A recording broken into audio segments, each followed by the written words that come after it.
कान खोलकर सुन लो सब लोग, ऐसा मौका फिर कभी नहीं मिलेगा। 15 मई गुरुवार कल के दिन यह 3 तुलसी पत्ते और 5 हरे मूंग का उपाय कर लेना, हाथ से न जाने देना, चुपचाप कर लेना।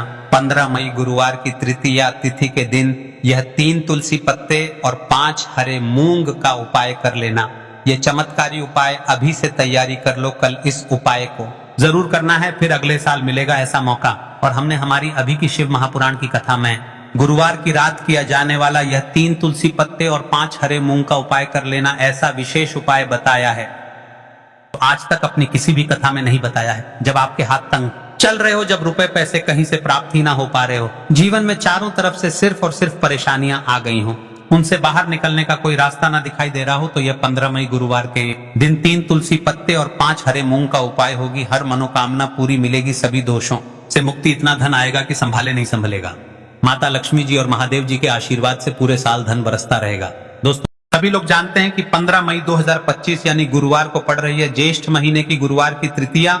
और दोस्तों ये वह तिथि है जो ज्येष्ठ महीने में पड़ने वाली सबसे बड़ी और ज्येष्ठ महीने की तीसरा दिन गुरुवार तिथि है, और हमारे हिंदू धर्म में इसका बहुत ही बड़ा और विशेष महत्व होता है। सबसे पहले आपको बता दें कि इसका फल सबको क्यों प्रदान होता है, क्योंकि यह विशेष फल बहुत मुश्किल से आते हैं और बहुत कम आते हैं, क्योंकि गुरुवार की तृतीया तिथि और वह भी ज्येष्ठ महीने की गुरुवार की तृतीया तिथि है। पूज्य गुरु जी ने कहा कभी भी मौका लग जाए और ज्येष्ठ महीने की गुरुवार की तृतीया तिथि को पड़ जाए तो आप लोगों को सिर्फ और सिर्फ यह 3 तुलसी पत्ते और 5 हरे मूंग का उपाय, क्योंकि इन दोनों तिथियों का संयोग बहुत ही कम आता है। इसी के साथ दोस्तों जब भी ज्येष्ठ महीने की गुरुवार की तृतीया पड़े तो आप लोगों को यह 3 तुलसी पत्ते और 5 हरे मूंग का उपाय कर लेना। यह उपाय इतना खास है कि अगर आपने सही मुहूर्त पर सही क्रिया अनुसार तुलसी की सूखी लकड़ी और 3 तुलसी पत्ते और 5 हरे मूंग का उपाय कर लिया, जो प्राचीन काल के समय का महा उपाय, मान के चलिए दोस्तों महादेव जी के आशीर्वाद से आपके जीवन का कितना ही बड़ा दुख हो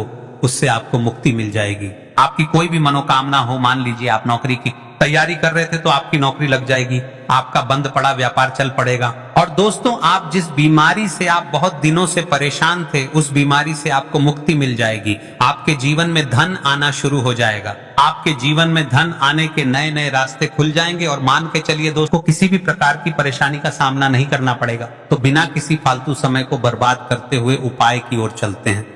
एक विशेष बात और सुन ले, यदि आपको ऐसा लगता है कि आपकी राशि पर दोष चल रहे हैं या आप पर चल रहे हैं तो आप आपकी राशि और आपका नाम कमेंट बॉक्स में लिख दे। हम आपकी राशि से जुड़ा बाकी भी बताएंगे और भाग्य में चल रही परेशानियों को भी बताएंगे और उसे समाप्त करने के लिए आसान से आसान उपाय भी बताएंगे। तो चलिए बिना किसी फालतू बात को कर उपाय की ओर चलते हैं। अगर आपके दिल में महादेव है तो एक बार कमेंट बॉक्स में हर हर महादेव लिख दे और चैनल को सब्सक्राइब कर ले। श्रावण महीना आने वाला है तो चलिए। देखिए आप सभी जानते हैं कि श्री हरि विष्णु जो है उन्हें तुलसी दल सबसे प्रिय है। बिना तुलसी माता के श्री हरि विष्णु अधूरे हैं और बिना तुलसी पत्तों के श्री हरि विष्णु का भोग अधूरा है। अब श्री हरि विष्णु को प्रसन्न करके आप अपनी किसी भी मनोकामना को पूरा कर सकते हैं, क्योंकि श्री हरि विष्णु प्रसन्न हो गए तो आपकी कोई भी विश और इच्छा मनोकामना अधूरी नहीं रहेंगी। देखिए हम सभी के घरों में माता तुलसी का पौधा अवश्य ही होता है।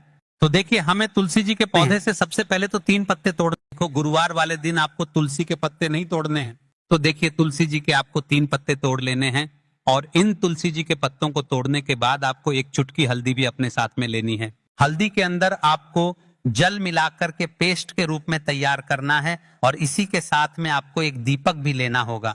दीपक आप मिट्टी का भी ले सकते हैं, आटे का भी ले सकते हैं और इस दीपक में आपको शुद्ध घी डाल करके इसमें आपको लंबी रुई की बाती का प्रयोग करना है। देखिए दोस्तों आपके पास है 3 तुलसी जी के पत्ते हैं, तो पहला जो तुलसी जी का पत्ता है उस पर आपको सबसे पहले तो जो आपने हल्दी ली है उसकी एक बिंदी लगानी है। और पहला जो तुलसी जी का पत्ता है आपके घर में भगवान विष्णु का चाहे कोई सा भी स्वरूप हो, चाहे लड्डू गोपाल जी का स्वरूप हो या फिर भगवान कृष्ण की आपके मंदिर में प्रतिमा हो या फिर भगवान श्री राम की प्रतिमाएं, उनके सामने आपको पहला तुलसी जी का पत्ता अर्पित करना है। अब देखिए दोस्तों आपके पास जो 2 तुलसी जी के पत्ते हैं और आपके पास जो एक दीपक है, इन्हें आपको लेकर के पहुंचना है अपने ही घर में तुलसी जी के पौधे के पास में। देखिए सबसे पहले तो आपके पास जो 2 तुलसी जी के पत्ते हैं उन पर भी आपको हल्दी की एक एक बिंदी लगानी है और उन दोनों ही तुलसी जी के पत्तों को आपको अपने घर में तुलसी जी के पौधे के वहां पर ही अर्पित कर देने हैं। और इस प्रकार से ये दोनों पत्ते भी तुलसी जी के पौधे के पास में अर्पित करने के बाद अंत में जो आपके पास एक लंबी बाती का दीपक है, इसे के पौधे के पास में ही प्रज्वलित कर देना है। जो भी व्यक्ति अपने ही घर पर इस प्रकार से तुलसी जी के 3 पत्तों का ये उपाय कर लेता है तो उसका परिवार हमेशा खुश रहता है, उसके परिवार में कभी भी कोई भी संकट उत्पन्न नहीं होता है, और यदि आपके घर में जो भी गृह क्लेश है वह भी समाप्त होते हैं। तो इस प्रकार से यह सुंदर सा उपाय करना है। अब बात करते हैं अगले उपाय की। देखो, यदि आपके जीवन में आर्थिक संकट बहुत अधिक हो रहे हैं, धन की समस्या लगातार जीवन में बनी हुई है, 1 रुपयों को पाने के लिए आपको बहुत अधिक मेहनत कर रहे हैं, तो आज रात्रि में सोने से पहले आपको हो यह एक चमत्कारी दीपक का उपाय अवश्य करना है। या फिर यदि आपका जो व्यापार है, बिजनेस है, दुकान है, वह अच्छे से नहीं चल पा रही है, तो आज रात्रि में इस विशेष दीपक का उपाय आपको अवश्य करना चाहिए। देखो दोस्तों, दीपक हमारे घर में सभी नकारात्मक शक्ति को बाहर करता है। यह उपाय आपको साल में केवल 1 बार करने का ही मौका मिलता है। देखिए, इस उपाय के लिए आपको तुलसी जी की जो सूखी लकड़ी होती है उसे ले लेना है। देखिए दोस्तों, यदि आपके पास पुरानी तुलसी जी की लकड़ी है तो उसे आप ले सकते हैं, और यदि आपके घर में तुलसी जी जो लकड़ी है वह सूखी हुई